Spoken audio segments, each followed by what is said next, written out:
আসসালামু আলাইকুম বন্ধুরা, আজ এই ভিডিওটির মাধ্যমে আপনাদেরকে দেখাবো কিভাবে ছোট্ট বাচ্চাদের একটি সহজ প্রাকৃতিক গ্রামের দৃশ্য আঁকা যায়। বন্ধুরা, প্রথমে একটি মাঝখানে দাগ দিয়ে নেব, ঠিক খাতার মাঝামাঝিতে একটি সরল রেখা এঁকে নেব, তার মাঝামাঝিতে একটি দাগ দিয়ে একটা ত্রিভুজ আকৃতি করে নেব।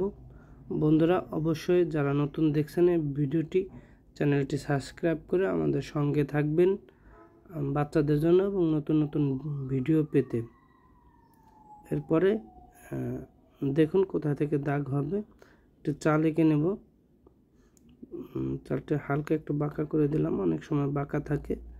এরপরে এই যে এই দাগটা হয় একটু উপরে থেকে দেব, অনেকে চালের মাঝামাঝি থেকে দেয়, উপরে থেকে দিয়ে তারপরে নিচের পাশের দুইটা দেবে একটু হালকা একটু ছোট করে, আর পরেরগুলো মাঝেরটা দেবে একটু বড়। পরের কি করি দেখুন।